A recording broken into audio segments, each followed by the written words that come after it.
Assalamualaikum warahmatullahi wabarakatuh. Waalaikumsalam warahmatullahi wabarakatuh. Puji syukur kita ucapkan atas kehadiran Allah Subhanahu wa taala, atas segala nikmat yang telah diberikan Allah kepada kita semua, sehingga pada kesempatan berbahagia ini kita dapat berkumpul bersama. Syukur atas kehadiran Allah Subhanahu wa taala, atas segala nikmat yang telah diberikan kepada kita bersama, sehingga pada kesempatan pagi yang berbahagia ini kita dapat berkumpul kembali di perpustakaan SMA Negeri 2 Solo dalam rangka mendengarkan materi diseminasi penerapan budaya positif di lingkungan sekolah oleh calon guru penggerak angkatan 9 SMA Negeri 2 Solo. Salam beserta salam juga tak lupa kita kirimkan untuk junjungan kita yang punya Nabi Muhammad SAW. Allahumma sholli ala Muhammad wa ala ali Muhammad. Yang terhormat Bapak Ibu unsur pimpinan SMA Negeri 2 Solo, seterusnya kepada Bapak Ibu guru dan juga Bapak Ibu guru muda selingkungan SMA Negeri 2 Solo, dengan mengucapkan Bismillahirrahmanirrahim. Pada kesempatan berbahagia ini kita mulai kegiatan kita di hari kedua. Baiklah, langsung saja sesuai dengan kita lihat bersama pada kesempatan ini hadir bersama Bapak Muhammad Guntur, calon guru penggerak angkatan 9 SMA Negeri 2 Solo yang akan memaparkan materinya pada kesempatan pagi berbahagia ini. Kepada Bapak Guntur kita persilakan.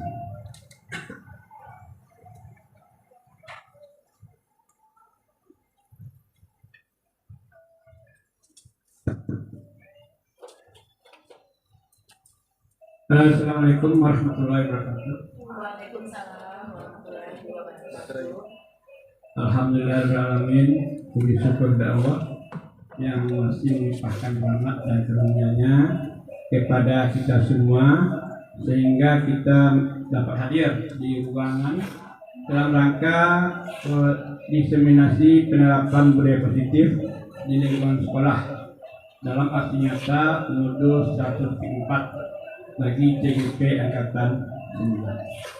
Baiklah Bapak dan Ibu, mungkin kita langsung aja kita perkenalkan dulu ya orang-orang yang setia membimbing kami dalam pelaksanaan pelatihan guru penggerak angkatan 9. Yang pertama adalah fasilitator, yaitu Ibu Marini Bismauli Octavia Raja Gugu. Yang kedua, Ibu pengajar praktek dari SMK 2, Ibu Bunga Sastra Mulia, dan saya yang paling ganteng di sana, Muhammad Guntur, calon guru penggerak angkatan 9. Kita mulai aja Bapak Ibu.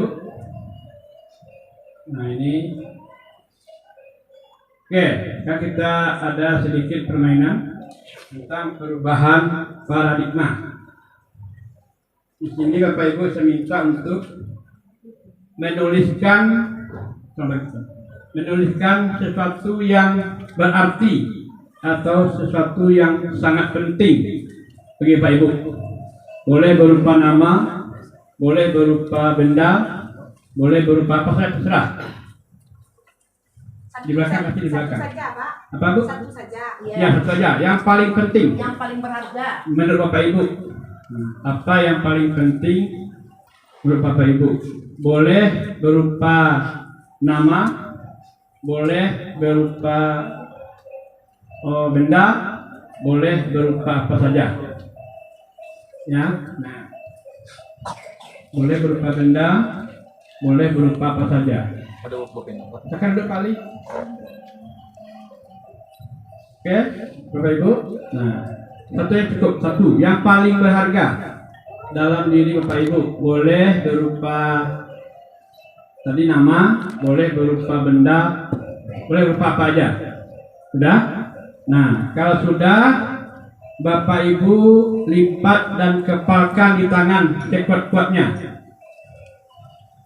Bapak Ibu lipat atau keremok bahasa kitanya. Nah, kepalkan di tangan sekuat-kuatnya. Ya. Nah, dikepal di tangan sekuat-kuatnya. Nah, terus seperti itu. Nah, tuh. Dikepalkan di tangan sekuat-kuatnya. Udah Pak Ibu semuanya udah? Udah, Pak. Nah, ketika ada orang lain yang berusaha mengambil apa yang Bapak Ibu tadi kepalkan di tangan, Dia boleh mencaci, menghardik, mengancam, membujuk, merayu, menyuap, apa saja boleh. Nah, kira-kira apa yang akan Bapak Ibu lakukan? Siapa yang mau ini dulu? Melindunginya. Ya, coba. Bu Wiwi. Coba Bu Wiwi, silakan. Apa yang akan Bapak Ibu lakukan? Yang akan saya lakukan di sini adalah tetap mempertahankan apa yang sudah saya lakukan. Alasannya apa, Bu? Alasannya karena ini hal yang berarti untuk saya. Betul apa itu, Bu? Waktu. Waktu. Oke. Terima kasih Bu Wiwi. Jadi Ibu Wiwi apapun yang dilakukan orang lain, dia tetap mempertahankan apa yang dia kepal tadi. Karena bagi Bu Wiwi sangat berarti itu waktu. Yang lain Bapak-bapak, Pak Egit apa? Coba Pak Egit. Egit. Ini Bu. Iya, Oh. Apakah Bapak Egit tetap mempertahankan atau membuka karena udah terlalu capek dihina, dicaci, dimaki? Yang saya lakukan adalah tetap mempertahankan hal yang penting ini. Apa itu Pak? Apa yang Bapak buat tadi? Mama. Oke. Terima kasih. Jadi apapun yang kita miliki, karena itu sangat penting bagi kita, maka kita akan tetap mempertahankan. Nah, dari sini kira-kira siapa yang memegang peranan? Apakah kita yang mengepalkan tangan atau orang yang maksa kita? Siapa yang memegang peranan? Kita yang mengepalkan tangan. Artinya orang tidak bisa mengontrol diri kita. Oke. Lanjut ya. Nah ini perubahan paradigma teori kontrol atau teori pilihan. Yang pertama, Bapak Ibu tahu ilusi kan? Suatu hal yang keniscayaan atau suatu hal yang mungkin angan-angan. Ilusi kalau seorang guru dapat mengontrol muridnya, itu sebuah keniscayaan. Kita seorang guru tidak mungkin dapat mengontrol murid. Contoh, kita hanya bisa memberi arahan, kamu jangan lagi terlambat, kamu tidak boleh terlambat. Tapi kita bisa mengontrol dia untuk terlambat? Tidak. Ya. Nah, dia akan bisa mengontrol, kita akan bisa mengontrol murid kalau mereka mengizinkan kita untuk mengontrolnya. Itu contoh nanti. Yang kedua, sebuah ilusi kalau kritik akan membuat orang merasa bersalah, dapat mengekalkan karakter. Jadi orang yang kita kritik sehingga dia merasa bersalah, itu tidak akan pernah mengekalkan karakternya. Yang keempat, ilusi bahwa semua penguatan positif, efektif, dan bermanfaat. Itu juga sebuah ilusi. Nanti kita bahas di yang berikutnya ada. Yang keempat, bahwa orang dewasa memiliki hak untuk memaksa. Itu adalah sebuah keniscayaan. Orang dewasa walaupun umurnya lebih kita, dia tidak punya hak untuk memaksakan kehendak pada orang lain. Lanjut. Nah ini, siapa sesungguhnya yang memiliki kontrol? Semuanya kita mencoba merubah orang agar berpandangan sama dengan kita. Itu sebuah keniscayaan. Nah, apa teori pilihannya? Kita berusaha memahami pandangan orang lain tentang dunia. Yang kedua, perilaku buruk lihat sebagai sebuah kesalahan. Itu adalah sebuah ilusi. Apa teori kontrolnya? Semua perilaku pasti memiliki tujuan, maupun perilaku positif maupun perilaku negatif. Pasti dia punya tujuan.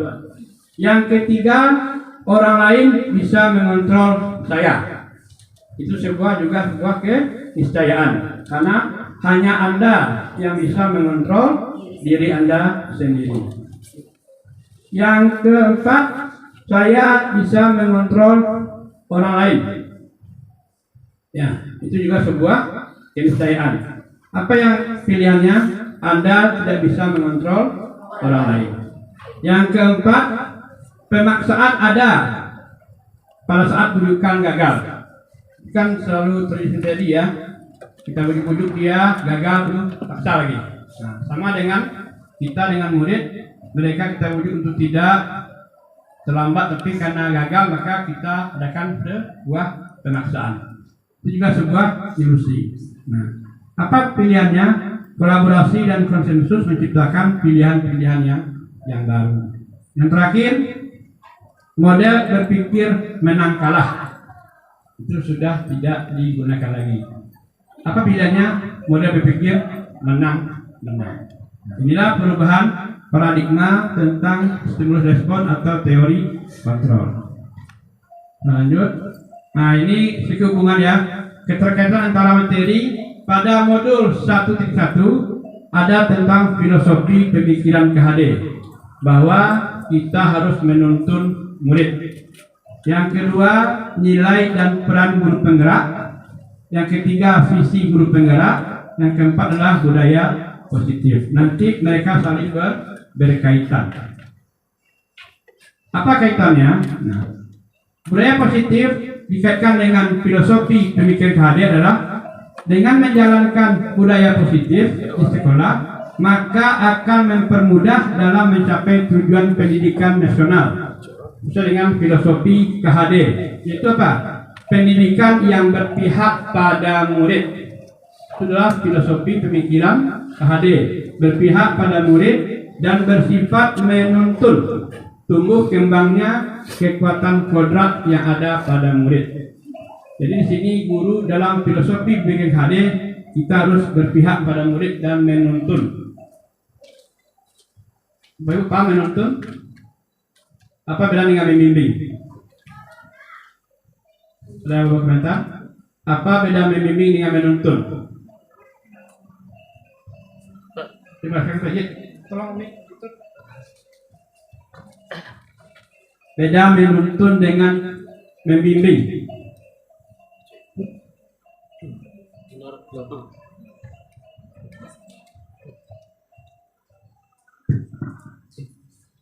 Baik Pak, kalau pendapat saya, menurut pendapat saya, dari kata-kata membimbing dan menuntun diibaratkan ketika kita membimbing atau menuntun orang yang sedang berjalan. Jadi kalau membimbing itu, kalau menuntun kita posisinya berada di depan menuntun dia berjalan. Kalau membimbing posisi kita berada di samping orang tersebut. Kalau menurut pendapat saya seperti itu. Oke, yang lain Bapak Ibu ada pendapat yang lain? Bimbing berbeda membimbing dengan menuntun. Oke. Beda ya, beda dalam perlakuan. Kalau membimbing kita ya sekedar sekarang membimbing. Sekarang kayak membimbing orang buta, kita hanya sekedar membimbing. Apakah nanti ada lubang, ada apa kan kita tidak peduli. Jadi dia kita bimbing. Nah, kalau menuntun itu berusaha sampai mereka selamat sampai di tujuan. Ada lubang kita seperti tahu, suruh melompat, suruh melangkah. Jadi itu ya yang disebut dengan menuntun. Kita lanjut. Hubungan antara budaya positif dengan nilai dan peran guru penggerak. Budaya positif dapat terlaksana jika seorang guru memiliki 5 nilai guru penggerak, yaitu berpihak pada murid, mandiri, kolaboratif, reflektif, dan inovatif. Itu adalah nilai dari guru penggerak. Selain itu, kolaboratif yang terjalin sesama warga sekolah bisa mewujudkan budaya positif dengan keyakinan sekolah atau kelas. Yang terakhir, hubungan budaya positif dengan visi guru penggerak. Salah satu perubahan yang diinginkan sesuai dengan visi guru penggerak adalah terbentuknya budaya positif agar diperoleh sekolah yang nyaman, aman, dan berpihak pada murid. Untuk mewujudkan visi guru penggerak tersebut dengan adanya prakasa perubahan sesuai filosofi KHD dan menuju ke profil guru penggerak. Ini sekarang tentang hubungan antara materi. Ini ada informasi dari disiplin positif. Bapak Ibu kalau mendengar kata-kata disiplin, apa yang teringat? Disiplin, apa yang teringat? Hukuman. Apalagi? Peraturan. Apalagi? Apa? Apa? Oh, tertib. Nah, apa lagi? Kebiasaan. Oke. Nah, nih, kebanyakan orang akan menghubungkan yang kata tertib, teratur, kepatuhan. Nah, kata disiplin juga dihubungkan dengan hukuman. Ini revolusi dia. Padahal itu sungguh berbeda, sangat berbeda. Karena belajar tentang disiplin positif tidak harus dengan memberikan hukuman. Justru itu adalah salah satu alternatif terakhir dan kalau perlu tidak digunakan sama sekali. Jadi hukuman dalam menerapkan disiplin itu kalau dapat jangan digunakan. Lanjut. Dalam budaya kita, makna kata disiplin dimaknai dengan menjadi sesuatu yang dilakukan seseorang pada orang lain untuk mendapatkan kepatuhan. Ya, jadi kita membuat tata tertib kayak orang patuh pada kita. Itu dalam budaya kita. Kita cenderung menghubungkan dengan kata disiplin dengan ketidaknyamanan. Merasakan Bu enggak? Ibu diharuskan disiplin datang pagi. Ada nggak ketidaknyamanan di sana? Ada, pasti ada. Ya kan? Pagi-pagi harus dibuat masak dulu lain, kan itu. Jadi ada sebuah ketidaknyamanan dalam kata disiplin. Nah, KHD mengatakan di mana ada kemerdekaan, disitulah harus ada disiplin yang kuat. Sesungguhnya disiplin bersifat self-disiplin atau diri sendiri, kita harus mewajibkan dengan sekeras-kerasnya. Jikalau kita tidak cakap melakukan disiplin sendiri, wajiblah penguasa lain mendisiplinkan diri kita. Nah, jadi kalau kita tidak bisa didisiplinkan, maka orang lain akan mendisiplinkan kita. Dan peraturan demikian itulah harus ada di dalam suasana yang merdeka. Jadi kalau kita sudah merasa merdeka dalam berbagai bidang, maka disiplin akan jalan dengan sendirinya. Ini ya. Sorry. Nah, disiplin berasal dari bahasa Latin disiplina, yang artinya adalah belajar. Kata disiplin juga berasal dari kata yang sama dengan disiplin atau murid atau pengikut. Untuk menjadi seorang murid atau pengikut, seseorang harus paham betul alasan mengapa mereka mengikuti. Jadi, ketika kita menerapkan disiplin, siswa harus tahu, ya, apa alasan kita untuk melakukan disiplin ini. Oke. Sehingga motivasi yang kedua adalah intrinsik, jadi bukan ekstrinsik. Jadi motivasi melaksanakan peraturan harus datang dari dalam diri sendiri. Nanti ada kita pada dalam dari teori motivasi. Lanjut aja. Nah ini, disiplin dapat membuat seseorang mengenai potensinya menuju pada sebuah tujuan. Yang kata lain, seorang yang memiliki disiplin ini berarti bisa bertanggung jawab terhadap apa yang dilakukannya, karena mereka mendasarkan tindakan mereka pada nilai-nilai kebajikan universal. Nah ini yang penting. Sebagai pendidik, tujuan kita adalah menciptakan anak-anak yang memiliki disiplin diri, sehingga mereka bisa berperilaku dengan mengacu pada nilai-nilai kebajikan universal dan memiliki motivasi intrinsik, bukan ekstrinsik.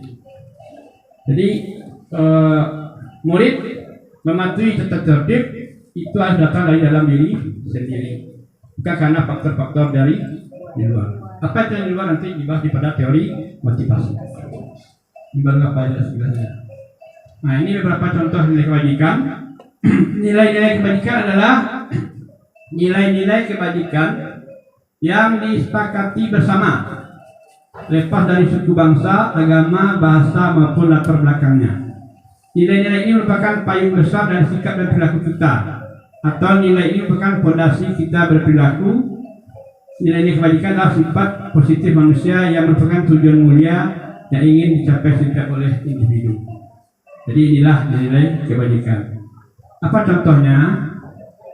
Nah, dalam profil pelajar Pancasila kita punya 6 nilai kebajikan. Yang pertama adalah beriman, bertakwa kepada Tuhan Yang Maha Esa dan berakhlak mulia. Yang kedua adalah mandiri. Yang ketiga adalah Bernalar bernalar kritis, yang keempat berkebinekaan global, yang kelima bergotong royong, adalah kreatif. Nah, inilah nilai-nilai kebajikan yang akan tuju dalam mewujudkan profil pelajar Pancasila. Contoh yang kedua adalah kita ambil dari Indonesia Heritage Foundation. Nah, mereka ini adalah kelompok-kelompok pembelajar yang berada di luar, tapi mereka akan mengabdikan ke dalam negeri. Nah, apa nilai kebajikan yang mereka sepakati? Yang pertama, cinta Tuhan dan segenap ciptaannya. Nah, itu nilai kebajikannya. Jadi mereka pasti kalau mereka tidak akan pernah melakukan bullying. Ya enggak, Bu? Nah, karena mereka cinta Tuhan dan segenap ciptaannya. Yang kedua adalah kemandirian dan tanggung jawab. Yang ketiga, kejujuran, amanah, dan diplomatis. Yang keempat, hormat dan santun. Yang kelima, dermawan, suka menolong dan gotong royong. Yang keenam, percaya diri, kreatif dan pekerja keras.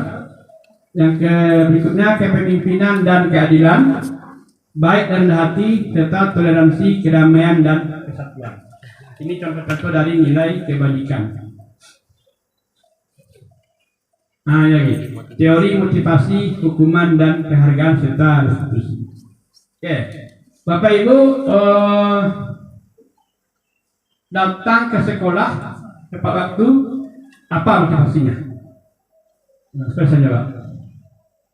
Apa motivasi Bapak Ibu datang sekali piket, datang sebelum jam 7? Nah, datang pasti punya motivasi ya, atau alasan. Nah, apa kira-kira alasan Bapak Ibu? Nah, silakan Bu Mai.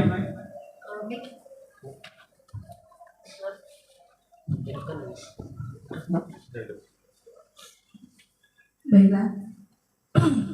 Motivasi saya untuk hadir tepat waktu ketika piket atau di hari-hari biasanya itu yang pertama mendisiplinkan diri sendiri.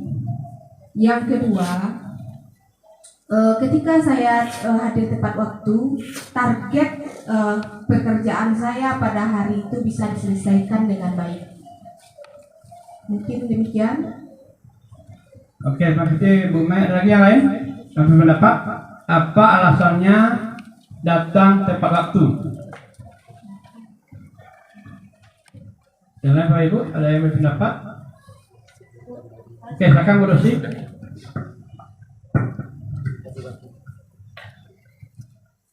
Terima kasih Pak Guntur. Alasan seseorang datang tepat waktu, misalnya dia piket, yang pertama adalah untuk mendisiplinkan diri pribadi. Yang kedua, karena kita adalah merupakan contoh atau tauladan dari siswa kita, tentu kita datang duluan. Dengan arti kata berarti kita mengharapkan juga anak kita itu datang lebih dulu lagi dari kita agar mereka tidak terlambat. Mungkin itu saja Pak Guntur. Terima kasih. Assalamualaikum warahmatullahi wabarakatuh. Oke, terima kasih Bu Rosi. Jadi kesimpulannya untuk pertama menyelesaikan diri sendiri. Kita lihat apa sebenarnya teorinya.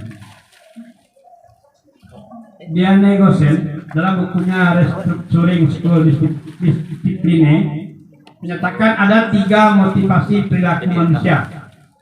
Yang pertama apa? Untuk menghindari ketidaknyamanan atau hukuman. Itu motivasi pertama. Itulah tingkat terendah dari sebuah motivasi perilaku manusia. Apa contohnya? Wah, datang pagi, tiket tidak berpikir betul Pak Guntur, susu grup tiket datang lagi. Berarti kan datang pagi bukan karena hanya takut dihukum. Itu adalah motivasi yang paling rendah. Ya, nah, jadi dari sekarang usahakan jangan lagi punya motivasi seperti itu. Baca PSP dulu, aku di telepon pada pekerja. Nah, jadi gua atau aku nyebutnya di Pak Guntur di bakal rumah foto mana piket akan gitu kan. Nah, datang itu alasannya, tapi itu adalah menghindari ketidaknyamanan atau hukuman. Itu adalah motivasi paling rendah. Yang kedua, untuk mendapatkan imbalan atau penghargaan dari orang lain. Ingin dipuji. Waktu capek, aku nampak di paujang, saya puji wak, kuyur sampai capek di waktu. Itu adalah satu tingkat yang tadi itu. Tingkat di atas yang tadi. Di sini orang berperilaku untuk mendapatkan imbalan atau penghargaan dari orang lain. Orang dengan motivasi ini akan bertanya, apa yang saya dapatkan apabila akan melakukannya? Kalau tadi apa yang ditanyakannya?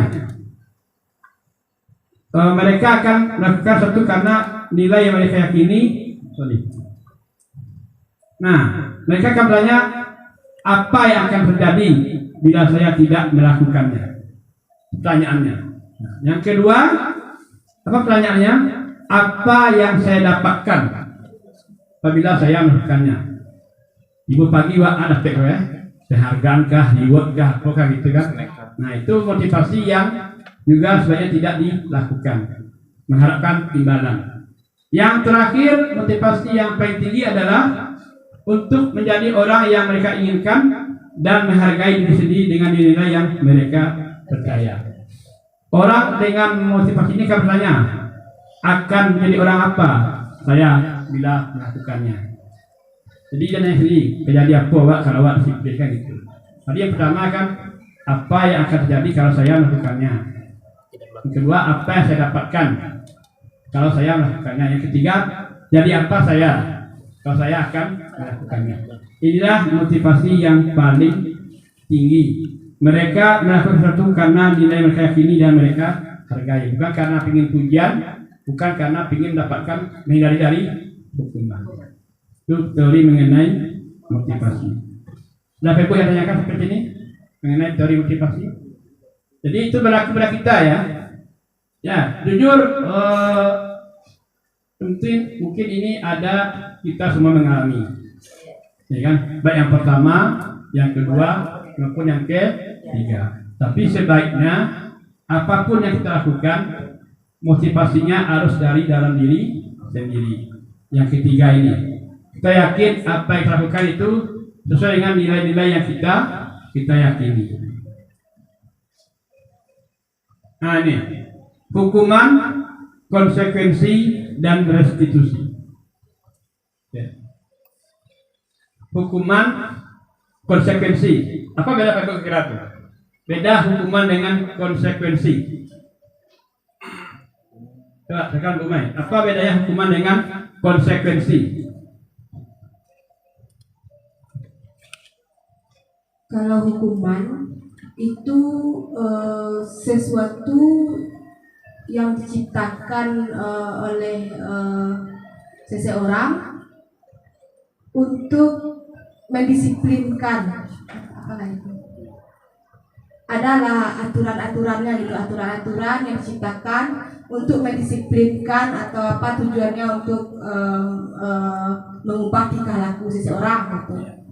Nah, itu hukuman. Kalau konsekuensi, sesuatu yang kita terima secara langsung ketika kita melakukan sesuatu gitu.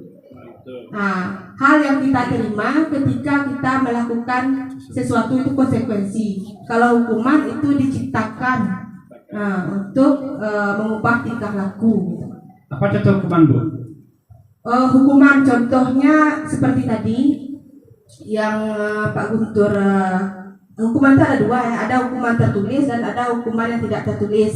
Kalau hukuman tertulis contohnya itu tata tertib. Yang secara tertulis. Kalau hukuman tidak tertulis itu bisa jadi hukuman sosial misalnya. Nggak usah kita lihat di sekolah, kita coba keluar. Contohnya orang berbuat asusila. Nah, secara langsung kalau hukuman apanya barangkali tidak terasa mungkin diterimanya hukuman secara tertulisnya, tetapi hukuman dari masyarakatnya untuk tindakan asusila, misalnya dikucilkan, misalnya kan, nah itu akan berdampak langsung pada seseorang tersebut. Termasuk terima kasih Bu Umay. Coba ya. Hukuman itu bersifat tidak terencana atau tiba-tiba. Contoh, ketika anak belajar yang kita, dia ribut, dia mengobrol. Langsung, kamu ke depan berdiri, kaki. Itu adalah sebuah hukuman. Setelah tiba-tiba anak atau murid tidak tahu apa yang akan terjadi, ya kan? Dan tidak dilibatkan, artinya tidak diajak dulu. Kamu harus hukum ini, tidak langsung aja tiba-tiba. Hukuman bersifat satu arah dari pihak guru yang memberikan, dan murid hanya menerima suatu hukuman tanpa melalui suatu kesepakatan. Jadi dia hanya menerima. Kemudian hukuman juga berupa fisik ataupun psikis, lari keliling lapangan, lari jongkok atau sebagainya, gitu kan. Nah, murid atau anak disakiti oleh suatu perbuatan atau kata-kata, langkah sama. Nah, itu adalah sebuah hukuman tiba-tiba. Nah, lanjut. Nah, apa konsekuensi? Disiplin dalam bentuk konsekuensi sudah terencana atau sudah disepakati, sudah dibahas dan disetujui oleh murid dan guru. Umumnya bentuk-bentuk konsekuensi dibuat oleh pihak guru atau sekolah, dan murid sudah mengetahui sebelumnya konsekuensi yang akan diterima bila ada pelanggaran. Pada konsekuensi, murid tetap dibuat tidak nyaman. Untuk jangka waktu pendek, konsekuensi biasanya diberikan berdasarkan suatu data yang umumnya dapat diukur. Nah, kira-kira apa contohnya konsekuensi ini? Rasakan cinta, dosa. Misalnya anak yang bobotnya misalnya 44 dan diberikan konsekuensinya bobotnya hingga 50. Itu anak yang bobotnya 40 diberikan konsekuensi bobotnya menjadi 50. Yang lain ada lagi? Coba Pak Guntur, apa contoh dari sebuah konsekuensi ini?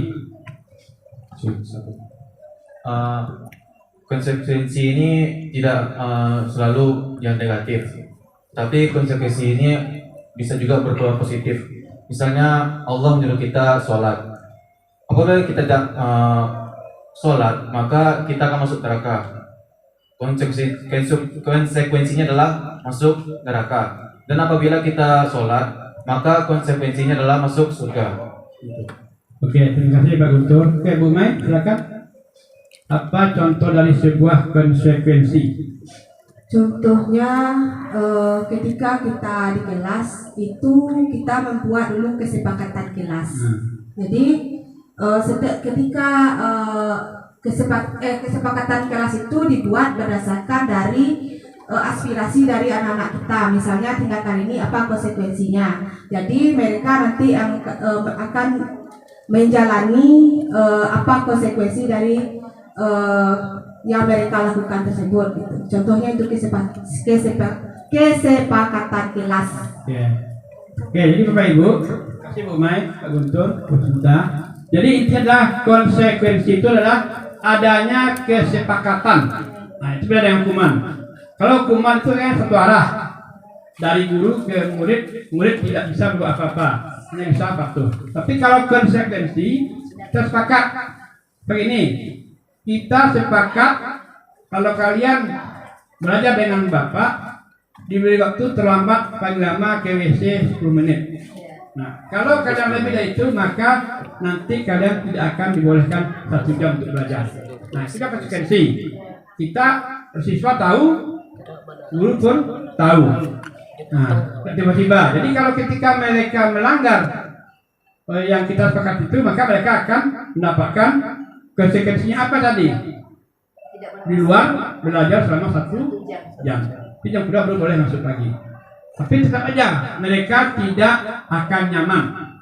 Tapi dalam waktu jadi hukuman dan konsekuensi ini itu sebenarnya juga jangan dilakukan. Jadi kita tidak boleh, itu kan masih berupa sebuah efek atau akibat, kan? Yang berikutnya restitusi. Nah, restitusi adalah proses menciptakan kondisi bagi murid untuk memperbaiki kesalahan mereka sehingga mereka bisa kembali pada kelompok mereka dengan karakter yang lebih kuat. Jadi kalau dalam bahasa hukumnya nih pemulihan, ya kan? Misalkan kayak koruptor, dia udah keluar penjara, maka namanya akan direstitusi.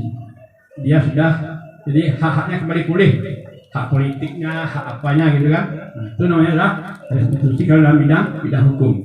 Nah, restitusi juga merupakan proses kolaboratif yang mengajarkan murid untuk mencari solusi untuk masalah mereka dan membantu murid berpikir tentang orang seperti apa yang mereka inginkan dan bagaimana mereka harus memperlakukan orang lain. Nah, menurut pemahaman kami dalam restitusi ini itu banyak tertitikkan pada guru BK. Ya, untuk merestitusi anak. Jadi anak yang sering terlambat itu harusnya bukan kita suruh pulang, bukan suruh apa kan, cari apa penyebabnya, apa kendalanya, kenapa dia terlambat. Nah, kenapa nanti dia bisa seperti itu? Nah, itu nanti akan kita cari solusinya sehingga mereka akan kembali menjadi diri mereka sendiri. Nah, nanti ada dalam teori teori segitiga restitusi, nanti ada teori. Kita sampai sana. Kita lanjut. Nah, ini 9 ciri restitusi adalah bukan untuk menebus kesalahan, namun untuk belajar dari kesalahan. Itu yang pertama. Yang kedua, untuk memperbaiki hubungan. Yang ketiga, tawaran, bukan sebuah paksaan. Yang keempat, menuntut untuk melihat ke dalam diri. Yang kelima, mencari kebutuhan dasar yang mendasari tindakan. Kemudian keenam, restitusi diri adalah cara yang paling baik. Yang ketujuh, fokus pada karakter, bukan pada sebuah tindakan. Yang kedelapan, fokus pada solusi. Yang kesembilan, mengembalikan murid yang berbuat salah pada kelompoknya. Ini adalah ciri sebuah restitusi. Jadi kita menawarkan, bukan memaksakan mereka. Jadi intinya adalah sebaiknya apapun yang dilakukan oleh murid itu harus berdasarkan intrinsik atau dari dalam diri, bukan ekstrinsik atau sebuah paksaan. Nah, ini coba silakan Bapak Ibu baca permasalahannya.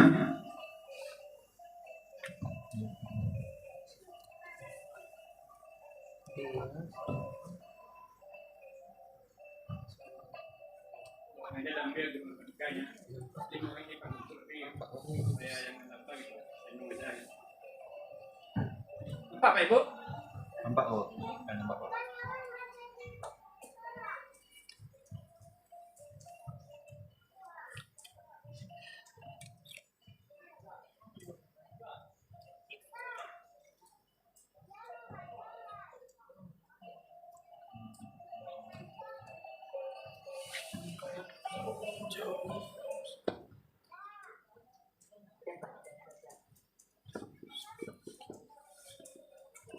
Nampak kali?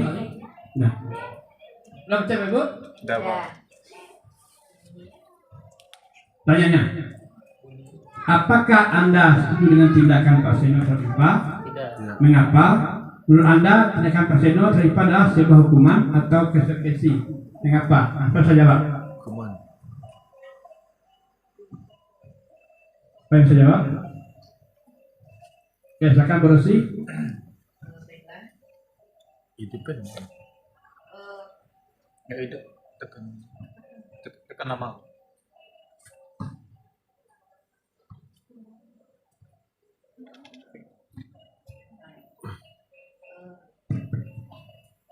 Saya tidak setuju dengan tindakan Pak Seno terhadap IVA karena menurut saya tindakan Pak Ino itu adalah merupakan sebuah hukuman yang nanti pada akhirnya bisa membuat anak itu menjadi dendam kepada Bapak Seno karena dipermalukan atau itu udah hampir sama dengan bullying. Begitu Pak Guntur. Terima kasih. Assalamualaikum warahmatullahi wabarakatuh. Oke, kata Bu Rosi itu tidak setuju sama yang hukuman karena mempermalukan IVA di depan kelas. Yang lain mana? Ada yang mau menanggapi? Soal kakak ini, apa yang IVA rasakan ketika itu? Sedih. Nah, apa yang rasakan ketika itu? Ya, boleh. Yang dirasakan oleh Apa? Iva. Yang dirasakan oleh Iva ketika itu adalah malu, kemudian juga sedih, rendah diri,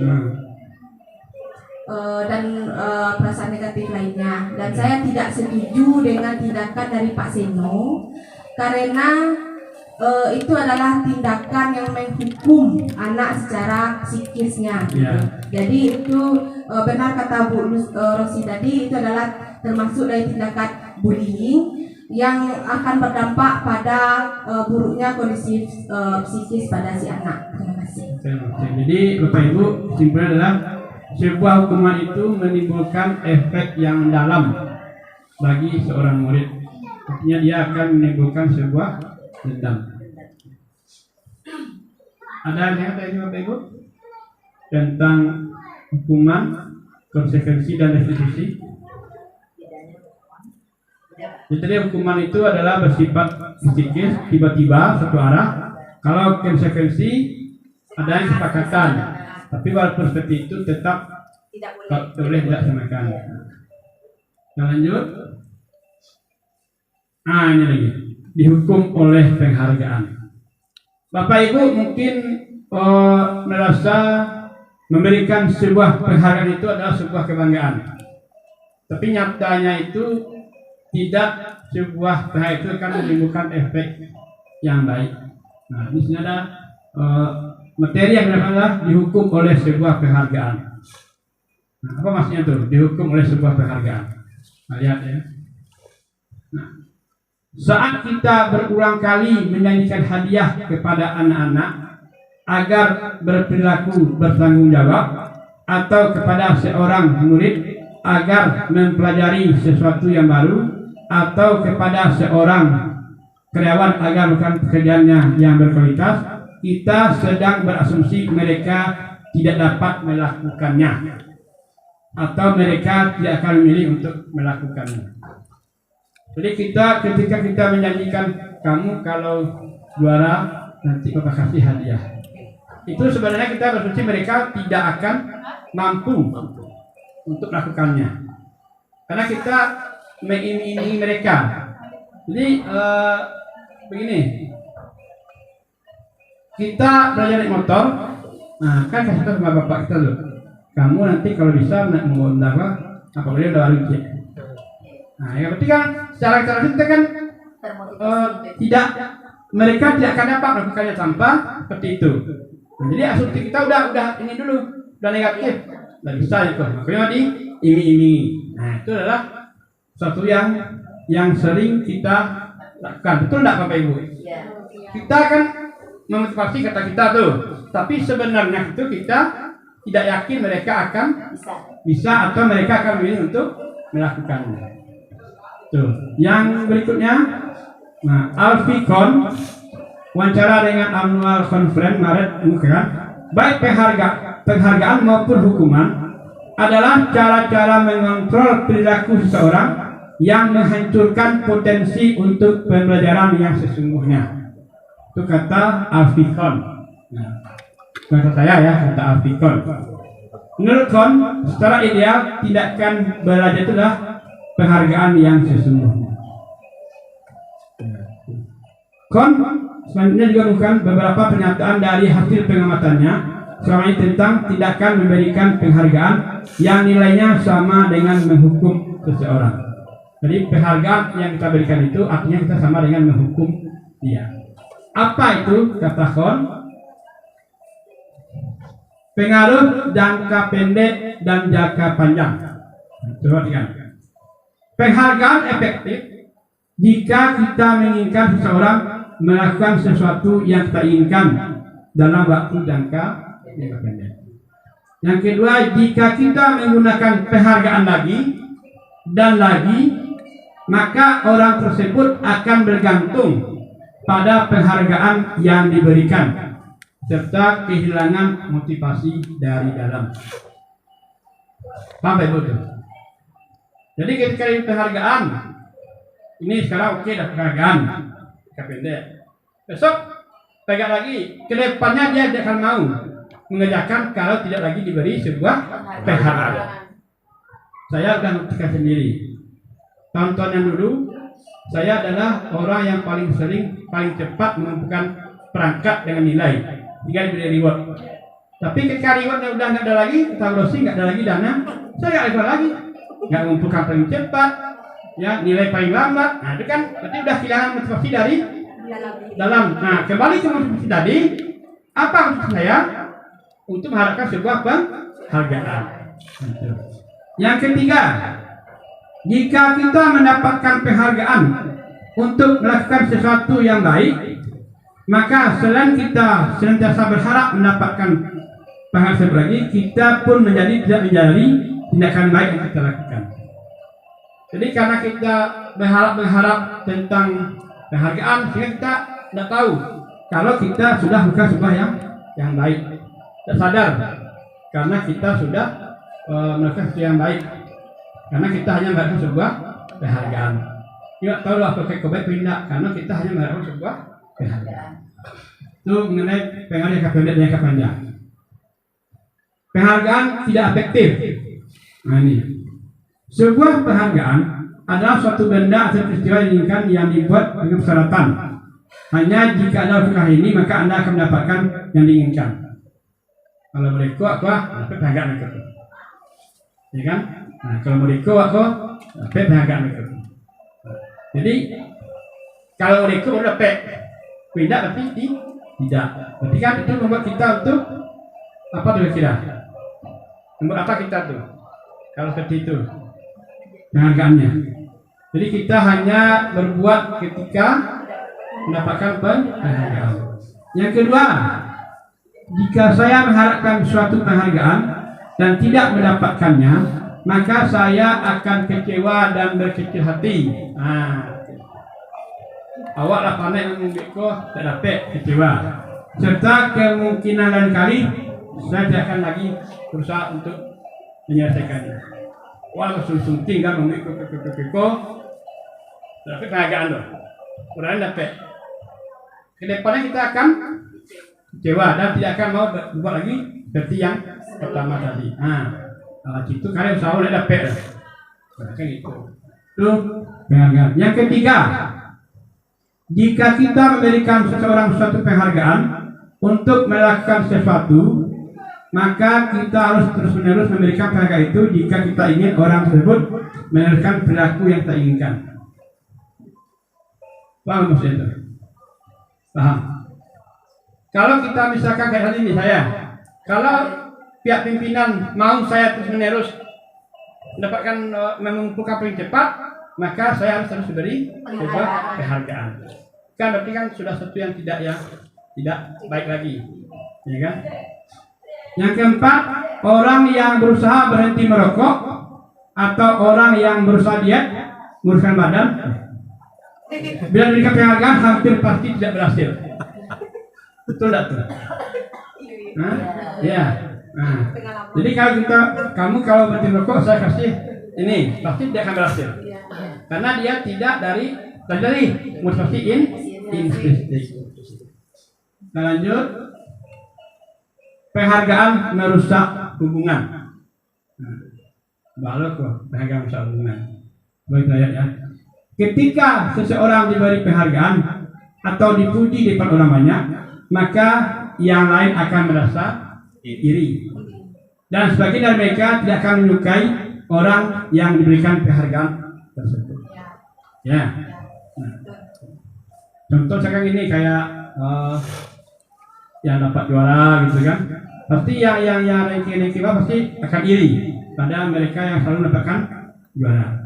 Yang kedua, jika seorang guru sering memberikan penghargaan kepada murid-muridnya, besar kemungkinan murid-muridnya termotivasi hanya untuk menyenangkan guru.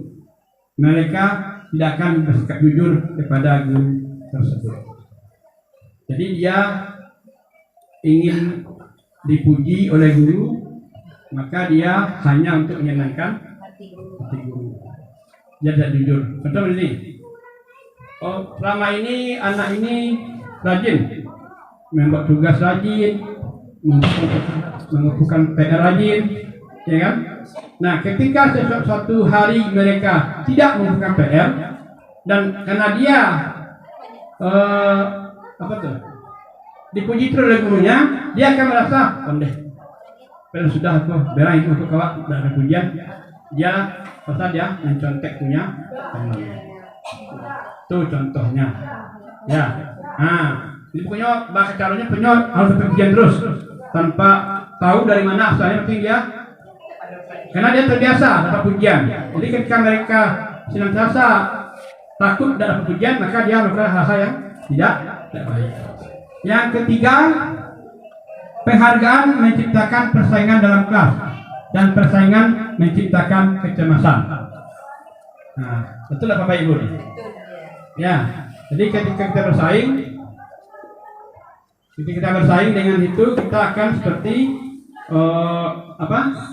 ingin bersaing tapi akan cemas deh. Kalah ke bawah macam itu. Lanjut. Mereka yang percaya bahwa mereka tidak memiliki kesempatan untuk menghasilkan penghargaan akan berhenti untuk mencoba. Penghargaan mematikan kreativitas. Mungkin bisa dibacanya Pak Ibu. Memberi kita beri hadiah, lanjut. Ini ada yang agak penting nih. Ini penghargaan sebuah hukum. Nanti mungkin teman-teman ini akan dijelaskan lagi ya, karena kita terfokus dengan waktu. Selanjutnya yang agak ini saya kirakan nanti ada mungkin sama Borosni. Ini yang penting.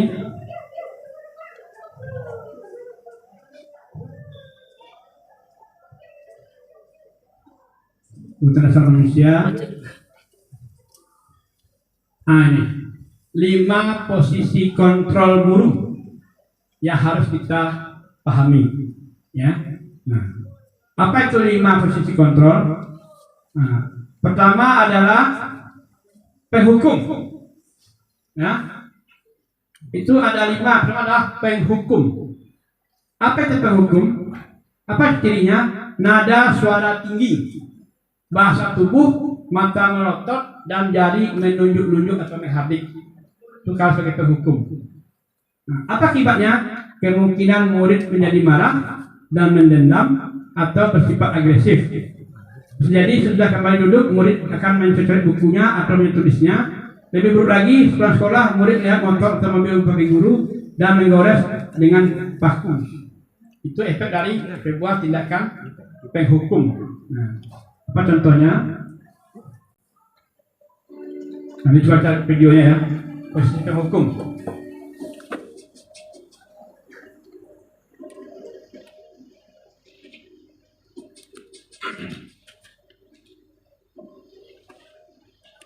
Daren, sini kamu. Selamat pagi, Bu. Selalu terlambat. Kamu deh, pasti terlambat. Maaf, Bu. Saya Apa? Apa coba? Alasan kamu apa lagi? Kapan sih kamu tidak terlambat?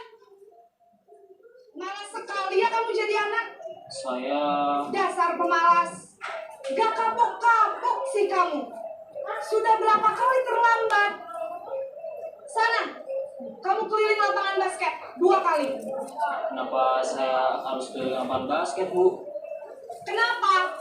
Kamu melawan ibu? Berani-beraninya jawab. Sudah terlambat, masih berani jawab pula. Sekarang, keliling lapangan basket 5 kali sekalian. Biar kapok. Cepat. Pergi sana ke lapangan basket. Nah, Bapak Ibu adalah contoh dari sebuah tindakan sebagai penghukum. Apakah Bapak Ibu pernah mencoba seperti ini? Pernah saya mungkin ya, tapi tidak mungkin akan ya sebesar itu. Sudah posisi penghukum. Kalau dapat kita jangan ada pada posisi penghukum. Nah, lanjut, pembuat rasa bersalah. Apa cirinya? Nada suara memelas, halus, sedih, bahasa tubuh merapat pada anak dan lesu. Dia pura-pura. Nah, bahas terlambat wadah saya kayak ibu Apa akibatnya? Murid akan merasa bersalah. Bersalah setelah melakukan ibu guru, merasa menjadi orang gagal. Nah, tapi tindakannya itu adalah dia tetap akan tertekan, ya kan? Karena dia bisa menyakiti atau orang lain. Itu lebih berbahaya daripada sifat penghukum, karena dia mesti tertahan. Tadi kan jelas ya kan, dia seperti melampiaskan emosinya anak tadi dengan mencari buku atau apa gitu kan. Nah kalau yang ini itu lagi ke dalam. Ya, nah, apa contohnya? Kita coba lihat adegannya. Nah ini adegannya. Membuat rasa bersalah.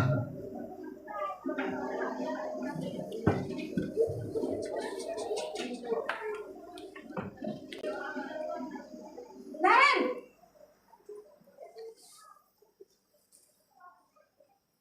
Selamat pagi, Bu. Naren, kamu kenapa terlambat lagi, nak?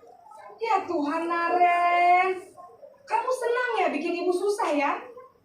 Kalau kamu terlambat lagi, nanti ibu yang ditegur bapak kepala sekolah, nak. Disangka ibu tidak bisa membina kamu. Duh, gimana ini? Maaf, Bu. Duh, Gusti Naren, kamu suka ya kalau ibu ditegur bapak kepala sekolah? Terus, sekarang ibu harus tulis apa ini di buku absen? Ini kamu sudah sering terlambat loh. Ibu harus apa coba? Maaf, Bu. Maaf sekali. Ya sudah, lain kali jangan bikin ibu susah lagi ya nak ya. Ibu tidak akan kuat lagi kalau kamu begini terus. Bisa jantungan kalau ibu tegur bapak kepala sekolah. Sana cepat ke kelas. Maaf ya, Bu. Maaf sekali. Oke Bapak, ini adalah contoh video yang gurunya pada posisi pembuat rasa bersalah. Bisa bedakan ya. Tadi dia penghukum kamu ini ya. Sekarang nah kayak gitu kan. Jadi seolah gimana dia berbicara supaya orang merasa bersalah. Udah ibu cari apa? Dibilang di ujang. Nah kan gitu kan ya. Juga. Jadi itu adalah pembuat rasa bersalah. Nah ini juga jangan sebaiknya dilakukan. Ya. Oke. Jadi yang dua tadi itu yang pertama apa tadi? Membuat sebagai penghukum, yang kedua membuat rasa bersalah. Itu kalau dapat jangan kita berada pada posisi tersebut. Apa yang ketiga? Sebagai teman. Nah, sebagai teman. Apa cirinya? Nada suaranya ramah, akrab, bercanda, bahasa tubuhnya merapat pada murid, mata dan senyum jenaka. Jadi duduk juga gitu. Murid akan merasa senang dan akrab dengan guru. Ini termasuk dampak positif. Hanya saja, apa negatifnya? Murid menjadi tergantung pada guru tersebut. Nah, itu. Pada guru tersebut. Bila ada masalah, dia merasa bisa mengandalkan guru tersebut untuk membantunya. Akibat lain dari sisi teman adalah dia akan berbuat sesuatu bila yang menyuruh adalah guru tersebut. Jadi karena guru ini dia merasa akrab dengan temannya, jadi kalau guru lain nyuruh dia nggak mau. Kalau ibu tuh yang nyuruh, ada bapak itu nyuruh, dia pasti akan langsung bergerak. Itu adalah akibatnya. Dan belum tentu berlaku dengan yang sama dengan guru atau pada orang lain. Nah, apa contoh dialognya?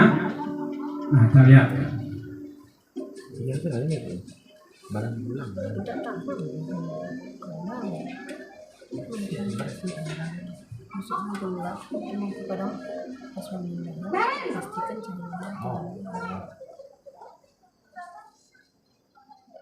Selamat pagi, Bu. Wah, sudah jam berapa ini nak? Terlambat lagi ya sayang. Iya, Bu. Habis ibu saya lupa bangunkan saya, Bu. Kamu malah menyalahkan ibu kamu. Kamu bukannya anak yang larinya paling kencang. Kok terlambat sih? Iya, Bu. Saya memang terlambat bangun tadi. Jadi, biarpun saya lari kencang, tetap gak kekejar, Bu. Ya sudah sana. Nanti lain kali larinya lebih kencang lagi ya. Biar gak terlambat lagi. Bikin seneng ibu. Demi ibu. Bisa kan? Bisa lah, Bu. Ya sudah, sana masuk kelas. Ibu beresin urusan absen kamu. Kamu ini ada-ada saja. Oke, Bapak Ibu, itu sebagai teman. Gimana tidak? Apa yang terjadi kalau kita berposisi sebagai teman? Ada menjawab, Bapak Ibu?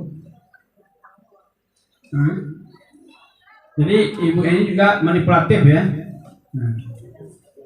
Apa tadi kata-katanya? Biarlah nanti absen kamu biar ibu yang bereskan. Itu kan sebuah tindakan yang tidak sama pada yang lain. Jadi apa tadi? Pertama penghukum, yang kedua pembuat salah-salah, yang ketiga sebagai teman, yang keempat adalah pemantau. Apa cirinya? Nada suara datar, bahasa tubuh yang formal. Apa akibatnya? Murid memahami konsekuensi yang harus dijalankan karena telah melanggar salah satu peraturan sekolah. Guru tidak menunjukkan emosi yang berlebihan, menjadi marah atau merasa bersalah, tapi murid tetap dibuat tidak nyaman, yaitu dengan harus tinggal kelas pada waktu jam istirahat dan mengerjakan tugas. Guru tetap harus memantau murid pada saat mengerjakan tugas dan istirahat karena murid bisa ditinggal seorang diri. Nah, dari kalimat ini apa nih kira-kira ciri pemantau? Kalau dikatakan hukum, dia nadanya tidak marah-marah, datar, dan juga tidak berbuat bersalah. Apa kira-kira ciri-ciri pemantau ini? Ada yang paham Pak Ibu? Ciri pemantau? Dia apapun yang terjadi, dia tetap berpegang teguh pada peraturan. Nah, itu. Jadi dia tidak sebagai penghukum, karena kamu terlambat kamu lain, tidak. Dia juga tidak merasa bersalah, ya kan?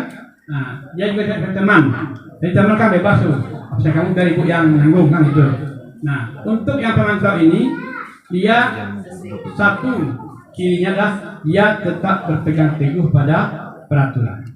Nah, jadi kita ngomongnya tidak kasar, tidak membuat murid bersalah, tidak sebagai teman, tapi tetap kita melakukan apa yang harus dilakukan karena dia terlambat. Mana adegannya? Kita lihat adegannya.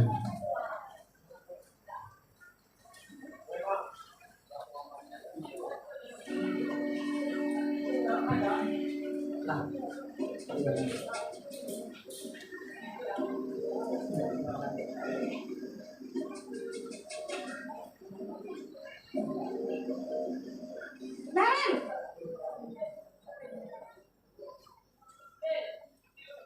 Selamat pagi, Bu.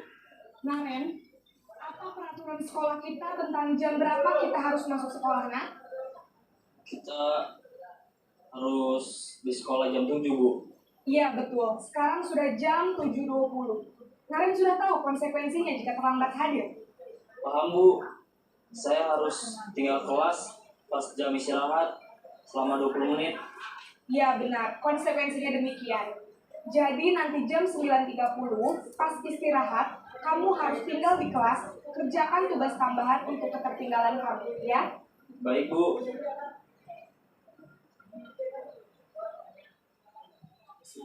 Oke, ada kata-kata konsekuensi. Jadi apa itu konsekuensi? Adanya sebuah kesepakatan. Naren tahu kalau dia terlambat dia harus mengerjakan tugas di jam istirahat. Nah, ibu ini sebagai pemantau tetap pegang teguh pada peraturan. Lanjut, nah inilah posisi yang paling ideal untuk kita sebagai seorang guru, manajer. Nada suara lurus, bahasa tubuh tidak kaku, mendekat ke murid. Nah, pada posisi manajer, suara guru sebaiknya tulus, tidak perlu marah-marah, tidak perlu meninggikan suara, apalagi menunjuk, berkata pinggang atau bersikap seolah menyesal, tampak sedih sekali akan pesan murid. Fokus ada pada murid, bukan untuk mereka guru atau orang tua. Murid sudah mengetahui adanya suatu masalah, dan bila terus terjadi, maka guru mengambil posisi pemantau. Guru kalian apa konsekuensinya, apa peraturannya. Namun pada posisi manajer, guru akan mengembalikan tanggung jawab pada murid untuk mencari jalan keluar permasalahannya. Nah, itu posisi manajer. Tidak sekedar di kamu terlambat ini, tidak. Cari jalan keluarnya. Kita lihat apa adegannya.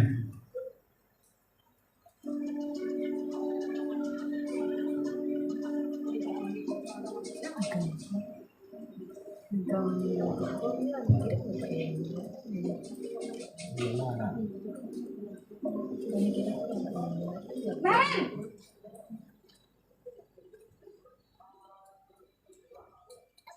Bu, selamat pagi Naren. maaf Bu, saya terlambat. Iya, sekolah masuknya jam 7, sekarang sudah jam 7.20. Jadi sekarang bagaimana ini Naren? Maaf Bu, saya lupa setel alarm saya semalam. Baiklah, menurut kamu, keyakinan sekolah yang mana yang perlu kamu tingkatkan? Menghargai diri sendiri dan orang lain mungkin ya Bu. Setuju. Jadi, apakah Naren meyakini prinsip saling menghormati tersebut? Iya Bu, saya meyakininya. Apakah Naren bersedia memperbaiki masalah keterlambatan ini? Bersedia Bu. Bagaimana kamu akan perbaiki masalah keterlambatan ini? Saya akan coba untuk tidak lupa menyetel alarm saya Bu. Baik, kalau Naren lupa menyetel alarm di rumah, ada orang yang kira-kira bisa bantu mengingatkan tidak? Ada Bu, kakak saya, Kak Ema. Ada lagi selain Kak Emma? Selain Kak Ema, ada ibu saya. Baik, jadi yang mengingatkan Naren adalah Kak Emma dan ibu kamu ya? Kira-kira akan mulai set alarm kapan nih Naren? Setelah pulang sekolah, akan segera saya lakukan. Baik, jadi Naren akan setel alarm untuk bangun besok pagi dan akan diingatkan oleh kakak dan ibunda Naren ya. Ada lagi yang mungkin perlu dilakukan Naren agar tidak terlambat bangun lagi? Tidak ada Bu. Baik Naren, terima kasih untuk kerjasama kamu. Sekarang kamu perlu kembali ke kelas untuk belajar. Baik Bu, terima kasih. Oke, Bapak adalah posisi sebagai seorang manajer. Nah, dari 5 posisi tadi, pertama apa tadi? Penghukum, yang kedua pembuat asal bersalah, yang ketiga teman, yang keempat pemantau, yang kelima adalah manajer. Nah, dari kelima posisi tersebut, itu yang paling ideal adalah manajer. Tapi kita tidak bisa langsung jadi manajer. Kalau kita awalnya adalah penghukum atau pembuat asal bersalah, mulai sekarang ditinggalkan. Ya, kita lanjut ke mereka ke teman atau sebagai pemantau. Nanti baru kemudian lanjut ke manajer. Nah, kapan kita bisa menjadi manajer? Itu kalau kita tadi melakukan langkah segitiga restitusi. Kita lihat ini sebagai terakhir ya. Nah, ini segitiga restitusi. Telah merancang sebuah tahapan untuk memudahkan para guru dan orang tua dalam melakukan proses untuk menyiapkan anaknya untuk melakukan restitusi. Bernama segitiga restitution triangle. Apa itu yang 3? Nih, yang pertama menvalidasi menstabilkan identitas dulu. Jadi kalau anak yang marah-marah atau bermasalah, kita stabilkan dulu kondisi jiwanya. Kemudian yang kedua adalah memvalidasi tindakan yang salah. Yang ketiga adalah menanyakan keyakinan. Kita lihat nanti apa itu. Nah nih, menstabilkan identitas. Bagian dasar dari segitiga bertujuan untuk mengubah identitas anak dari orang yang gagal karena melakukan sebuah kesalahan menjadi orang yang sukses. Anak yang melanggar peraturan karena sedang mencari perhatian adalah anak yang sedang mengalami kegagalan. Ia mencoba untuk memenuhi kebutuhan dasarnya, namun ada benturan. Kalau kita mengkritik dia, maka kita akan tetap membuatnya dalam posisi gagal. Jadi kita jangan, kamu salah ini, tidak boleh. Karena dia akan tidak merasa gagal. Kalau kita ingin ia menjadi reflektif, maka kita harus menyaksikan si anak dengan cara mengatakan kalimat seperti ini. Baru salah itu tidak kata. Nah itu, ya kan? Yang kedua, tidak ada manusia yang sempurna. ya kan? Jadi kita menstabilkan dulu jiwanya. Yang ketiga, saya juga pernah melakukan hal yang sama seperti itu. Yang keempat, kita bisa menyelesaikan ini.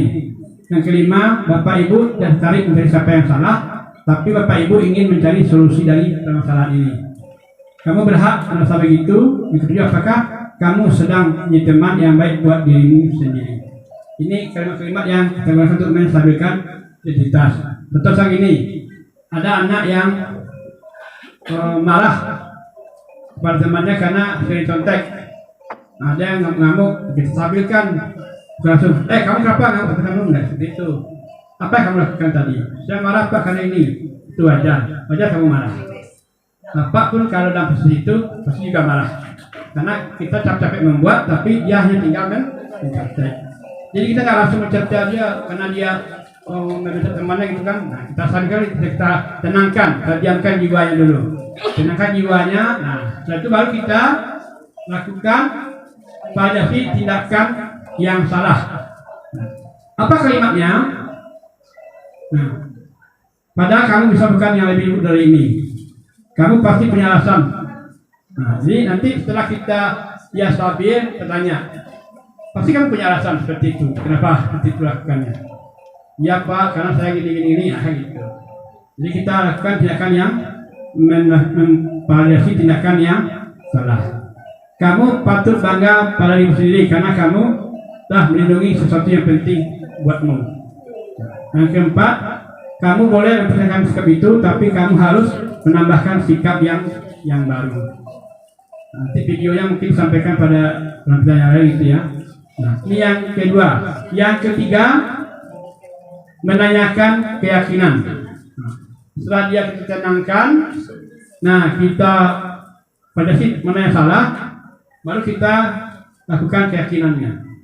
Kira-kira apa yang kamu langgar? Apa yang kamu pokok setelah ini? Mau nggak memperbaikinya? Kan gitu. Inilah pola akhir dari situ. Jadi kan kata gurunya, apa yang kamu lakukan selama lagi? Nyetel alarm. Kapan nyetelnya? Nanti pulang sekolah. Kalau kamu lupa, siapa yang ingatkan? Ada kakak gitu. Itu adalah bagian dari menanyakan keyakinan. Hingga nanti dia timbul dari dalam dirinya sendiri. Selanjutnya, apa yang kita percaya sebagai atau keluarga? Apa nilai umum yang kita telah sepakati? Apa bayangan kita tentang kelas yang ideal? Kamu menjadi apa? Inilah tentang segitiga restitusi. Jadi ada tiga, berapa tadi Bu? Berapa?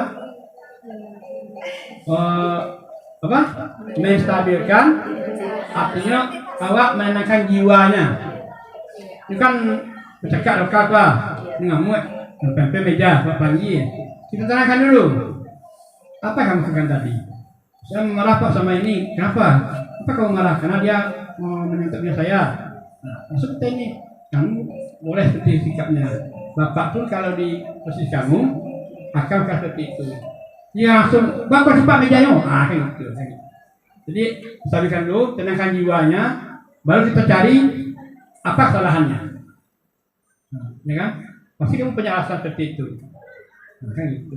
Itu kamu tidak lebih jauh seperti memukulnya atau gimana gitu kan. Nah, setelah dia tenang, dia tahu dia salah, baru kita lakukan menanyakan keyakinan sambil mencari sebuah solusi. Ini ada videonya tapi mungkin karena kelamaan mungkin ya. Jadi mungkin nanti sama yang lain untuk menyampaikan videonya, nanti ada video lengkapnya dari mulai menstabilkan identitas, memvalidasi dengan salah, dan menanyakan keyakinan. Oke Bapak Ibu, mungkin penyampaian saya sampai sini dulu. Mohon maaf kalau ada yang salah penyampaian. Jadi kalau kira-kira ada yang mau berdiskusi lebih lanjut, boleh ditunggu di ruang akhir. Kita akan coba nanti mengenai segitiga diskusi ini. Kalau Bapak Ibu ingin lihat videonya, boleh langsung datang ke saya. Kita nonton video rame-rame. Nanti kalau Bu Rosi punya video juga, boleh disampaikan. Bapak dan Ibu, mungkin cukup sekian dulu penampilan dari saya. Mudah-mudahan berkah dan kita dapat menerapkan budaya positif di sekolah kita. Mohon maaf kalau ada salah. Assalamualaikum warahmatullahi wabarakatuh. Waalaikumsalam warahmatullahi wabarakatuh. Baiklah Bapak Ibu, demikian materi yang disampaikan oleh Bapak Guntur. Kalau ada yang ditanyakan atau sesuatu yang ditanggapi, kami persilakan.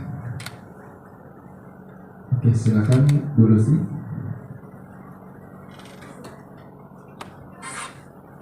Terima kasih kepada moderator. Dari pemaparan Bapak yang Bapak berikan tadi sangat menarik bagi saya karena ini sangat bermanfaat untuk di lingkungan sekolah kita. Di sini timbul pertanyaan bagi saya, Pak, bagaimana penerapan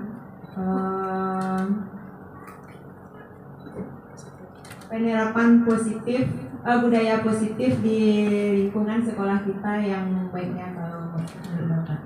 Ini saja. Assalamualaikum warahmatullahi wabarakatuh. Waalaikumsalam warahmatullahi wabarakatuh.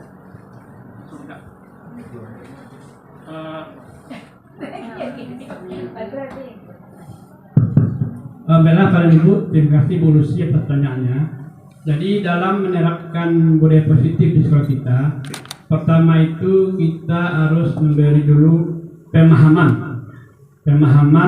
tentang budaya positif kepada seluruh warga sekolah, mulai dari guru, pegawai, dan juga murid. Kenapa?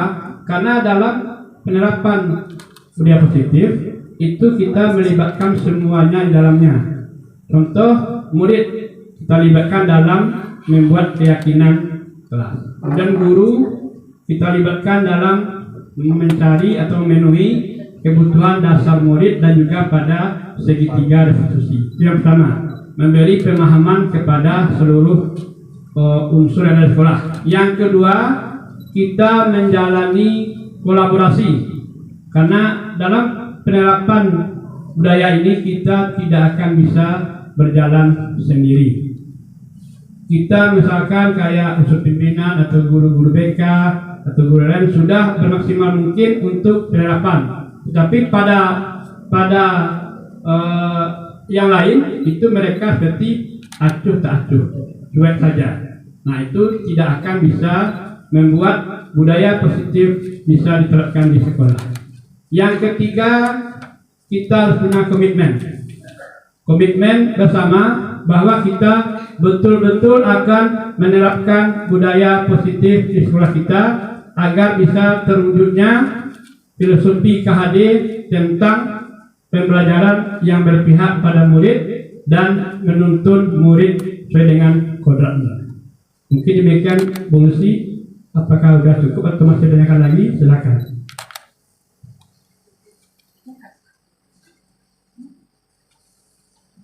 Terima kasih Pak. Dari pemaparan Bapak tadi membuat saya lebih terbuka wawasan saya untuk bagaimana cara saya menghadapi siswa dan bagaimana cara saya memposisikan diri saya sebagai guru atau panutan untuk siswa-siswa saya ke depannya agar mereka lebih baik lagi ke depannya. Itu saja. Terima kasih Bapak. Assalamualaikum warahmatullahi wabarakatuh. Waalaikumsalam warahmatullahi wabarakatuh. Sebentar sekali langsung dijawab oleh Bapak Guntur. Bagaimana Bapak Ibu? Cukup atau ada lagi yang mau ditanyakan atau tanggapan? Terima kasih kita ucapkan kepada Bapak Guntur atas segala ilmu yang telah diberikan kepada kita bersama pada hari ini, dan juga kepada audiens semuanya, Bapak Ibu calon guru penggerak angkatan 9 SMA Negeri 2 Solo dan juga Bapak Ibu guru SMA Negeri 2 Solo. Baik, kita tutup saja kegiatan kita pada hari ini dengan mengucapkan hamdalah. Mohon maaf atas segala kekurangan dan terima kasih atas segala perhatian. Wabillahi taufiq wal hidayah. Assalamualaikum warahmatullahi wabarakatuh.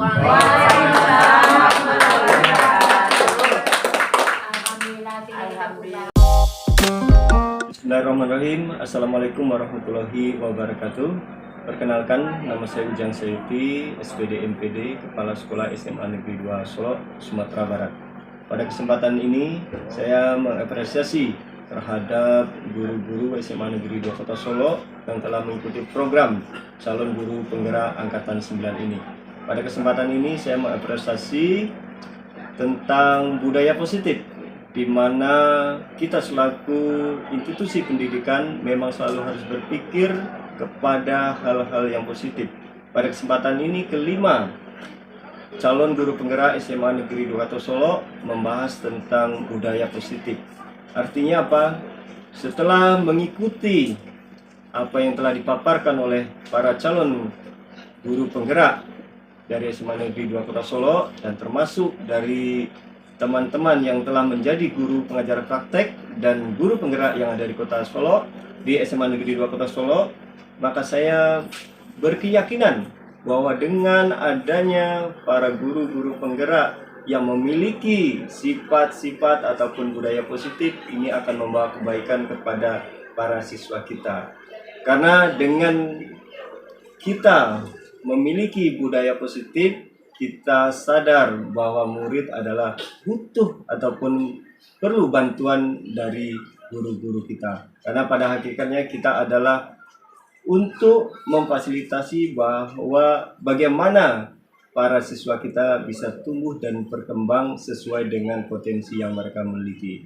Oleh karena itu, segala sesuatunya perlu kita tinjau pada hal-hal yang positif. Nah, demikian budaya positif perlu kita tumbuh kembangkan di sekolah kita dalam rangka meningkatkan potensi-potensi yang ada di para murid-murid kita. Terima kasih. Saya Rio. Assalamualaikum warahmatullahi wabarakatuh.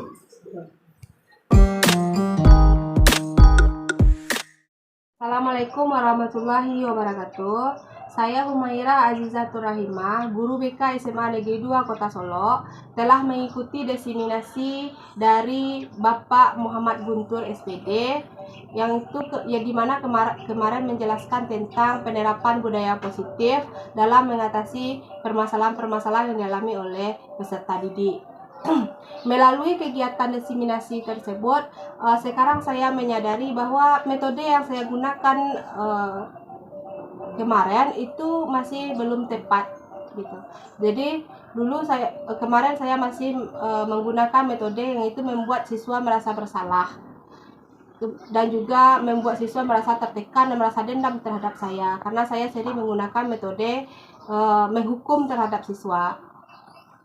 Dan setelah mengikuti diseminasi ini, saya tergerak untuk menerapkan metode manajer, di mana di sini saya bisa mengubah tingkah laku siswa secara lebih efektif lagi. Demikian hasil diseminasi bersama Bapak Guntur. Saya ucapkan terima kasih. Assalamualaikum warahmatullahi wabarakatuh.